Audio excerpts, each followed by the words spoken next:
Hello everyone. In this session we are going to learn about object oriented programming concepts. So what are the concepts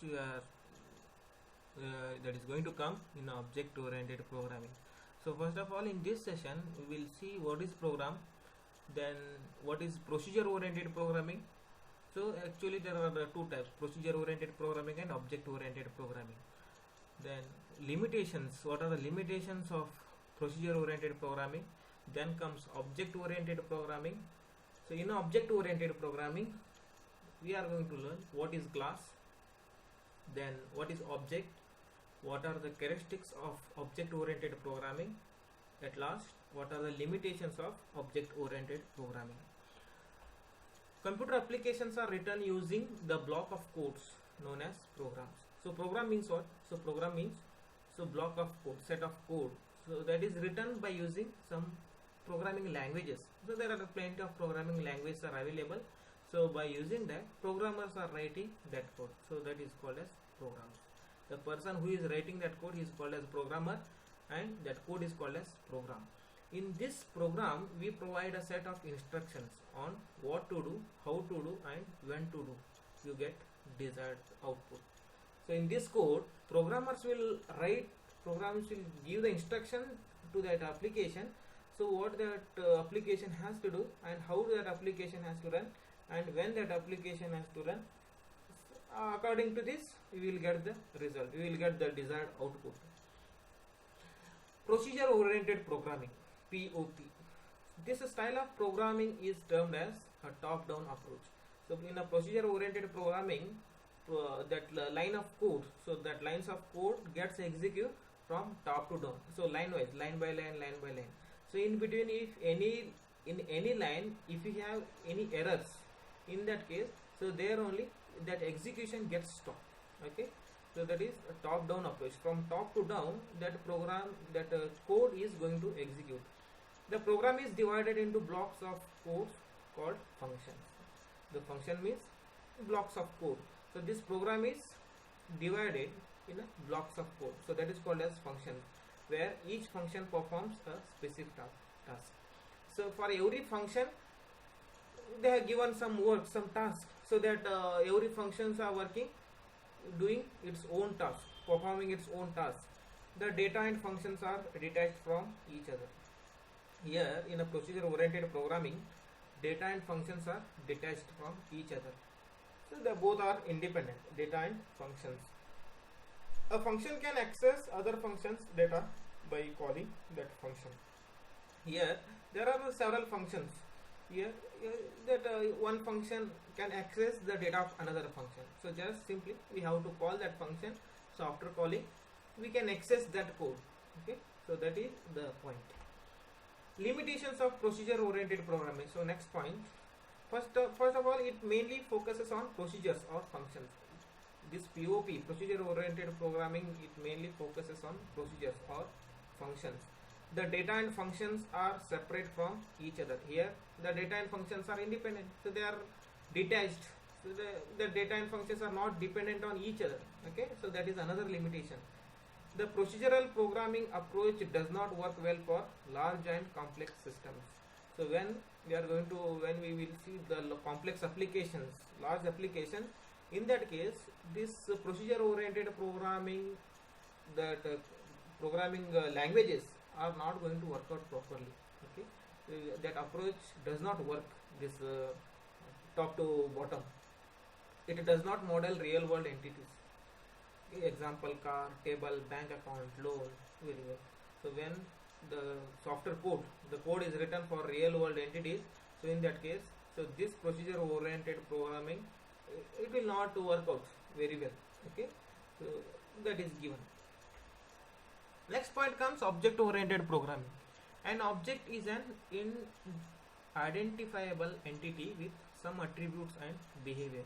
So every object is having attributes and behavior. For example, we can say that the car is an object. Okay. When we will take example of car, so it has some attributes and it has some behaviors. Attributes means its color, its size, its engine, its model. So that is all attributes or properties. and its behavior. For what we are using that car? For driving. We can take forward, we can take it backward, for accelerating, halting. So these all are the behavior of that object car. Okay. Next, another example. So mobile phone.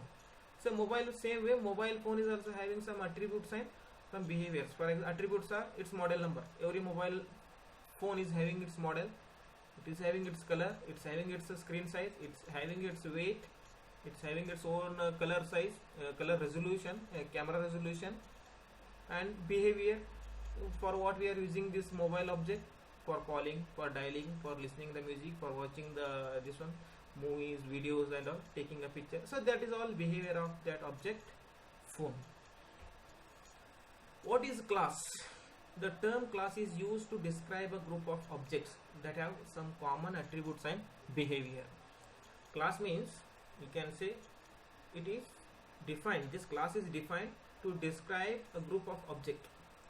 So that objects are defined in a class. So without class we cannot define the object, and that object have some common attributes and behavior, some common properties and some common behavior. For example, to take example of person. So when we will take example of person, person is having some attributes and some behavior. For example, attributes are his name, his age, his city, his gender. So that is all attributes or data members. And methods of that class person: he can eat, he can study, he can sleep, he can play. So these all are the methods of that class person. Same way here, what is object? An object is an identifiable entity with some attributes and behavior. So every object is having its own attributes and behavior. So in a broadest term, everything we see around us is an object. So in a general example, so whatever we are seeing around us, so that is all object. For example, it may be a tangible or it may be intangible. Tangible means we can see and touch it, so that is tangible. Intangible means we cannot touch it. Car, pen, book, mobile. So these all are tangible objects. Okay. See here, car is also having its own attributes and behavior. Pen is having its own attributes and behavior.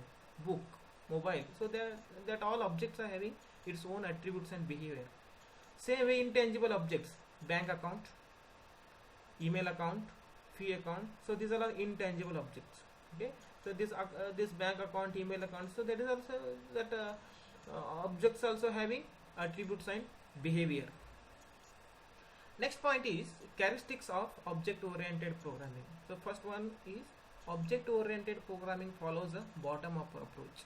In a procedure-oriented programming, what happened?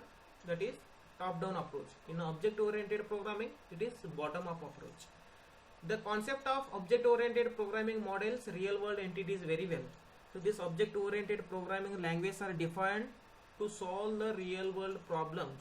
Okay, to solve the real-world problems, this object-oriented programming concept has been designed. A properly defined class can be reused, giving a way to code reusability. Now, if we define one class in a program, so that class can be reused. We can reuse that same class. So what happens here? When we reuse that same class, here we can avoid that rewriting that code. Okay, by using that same code. So by using reusing that same code, we can avoid it. We can save the time, we can save the memory. Due to its object-oriented approach, it is extremely useful in solving complex problems. So, to solve the complex problems, this object-oriented programming languages are used. So many object-oriented programming languages are there in the market nowadays. So programmers are using that object-oriented programming languages to solve the complex problems.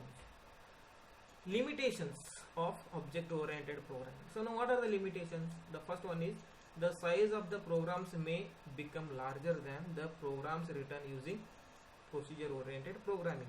Here first point says the lines of code, it may get increased. The size of program may get increased compared to procedure-oriented programming. This approach requires a substantial amount of pre-work and planning. So if you are using object-oriented programming languages, it requires pre-work, and you should have the proper planning before designing the application before developing the application. Object-oriented programming code is difficult to understand if you do not have the corresponding class documentation. So object-oriented programming, this code is little bit difficult to understand if you do not have any documentation of that class. So directly if you give the code means we will not understand. We should have the documentation, then only we can understand that code. In certain scenarios, these programs can consume a large amount of memory. So in some cases, these programs consumes more memory from our system. So that is another limitation. Thank you for watching.